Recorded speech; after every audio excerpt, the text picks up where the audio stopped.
पर कहा, मैंने कई मौकों पर इस बात को कहा,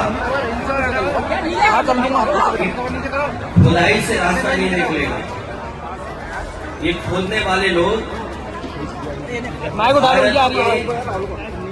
सौहार्द को खोदेंगे और पहले भी गलत है, क्योंकि जब हमारे देश में प्लेसेस ऑफ वर्शिप एक्ट पहले से मौजूद है और प्लेसेस ऑफ वर्शिप एक्ट इस बात की पाबंदी लगाता है कि किसी तरह की चीजों में इस तरह के सर्वे, इस तरह के खुदाई के काम न हो।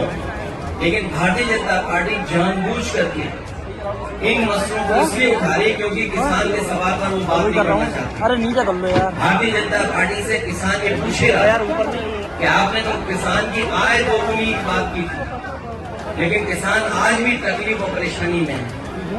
जिस तरह उसे डीएपी चाहिए था, डीएपी उपलब्ध नहीं था, खाद उपलब्ध नहीं थी, जो बीजों की कीमत बढ़ी है, कीटनाशक दवाइयों की कीमत बढ़ी है और बिजली का बिल लगातार बढ़ता चला जा रहा है।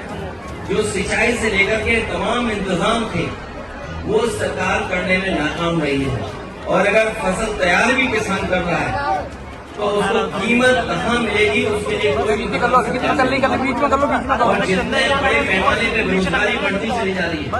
10 साल हो गए उत्तर प्रदेश में भी 7 साल की सरकार हो गई। अगर हम 17 साल का हिसाब किताब लगाएं तो इस सरकार ने बेरोजगारी बढ़ाई है, न नौकरी है न रोजगार है।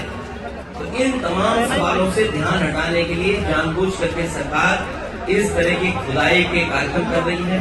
और आज अगर भारतीय जनता पार्टी के अंडरग्राउंड जो पॉलिसी बनाते हैं, ये पाइपलाइन जो अंडरग्राउंड पड़ती है, उसी तरह भारतीय जनता पार्टी की विचारधारा अंडरग्राउंड अंदर ही अंदर काम करती है।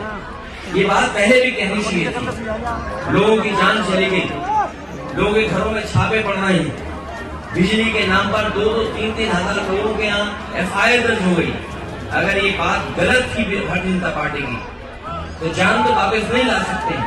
उन्हें मुआवजा देना चाहिए उन गरीब परिवारों को, और जितने भी झूठे मुकदमे लगे हैं, चाहे वो सांसद पे हो चाहे किसी को, बात करनी चाहिए। क्या नहीं लगता कि नेताजी को भागा करना चाहिए? ये पक्ष हमारे पार्टी के और लोग नेता बोलेंगे, प्रेस के लोगों को बोलना ही अच्छा नहीं लगता।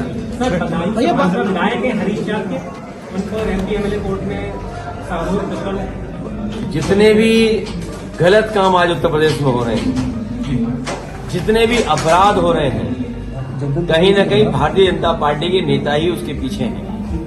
जितनी भी जमीनें कब्जा हो रही हैं, आप पूरे उत्तर प्रदेश में पता करवा लीजिए, जहां भी जमीनों के घोटाले या जमीनों का कब्जा होना, आप उसमें भारतीय जनता पार्टी के लोगों को पाएंगे। और चोरी डकैती तो इतनी हो रही है जिसकी आप कल्पना नहीं कर सकते। पुलिस रजिस्टर नहीं कर रही उन चोरियों को, डकैतियों को रजिस्टर नहीं कर रही। और आज सुनने को मिला है कि लखनऊ में एक बैंक लॉकर में से चोरी हो गई। जब से बीजेपी की सरकार आई है, ये पहली बार हो रहा है बैंक में डकैतियां, और बैंक के साथ साथ बैंक में जो लॉकर है, जो सबसे सुरक्षित माना जाता है, उसकी चोरी। पहले गाजियाबाद में लॉकर चोरी हुई, कानपुर में बैंक की लॉकर में से निकाल के ले गए सामान, और आज राजधानी में, और इससे पहले बनारस में भी, सहारनपुर में भी। और याद कीजिए एक बैंक डकैती में किस तरीके से फ्रेम करके एक ऐसी घटना कराई जिससे पूरा उत्तर प्रदेश सरकार के खिलाफ खड़ा हो गया। आपने एक फेक एनकाउंटर किया था, और इस फेक एनकाउंटर को बैलेंस करने के लिए आपने एक और एनकाउंटर किया। ये वो सरकार है जो कानून से नहीं चल रही, नियम पालन नहीं कर रही, या संविधान के रास्ते पर सरकार नहीं। हेलो गाइस, अगर आपको हमारे वीडियो पसंद आते हैं तो ज्यादा से ज्यादा हमारे वीडियो को शेयर कीजिए, चैनल को सब्सक्राइब कीजिए, बेल आइकन को अवश्य दबाइए, जिससे हमारे लेटेस्ट अपडेट आप तक आसानी से पहुंच सके।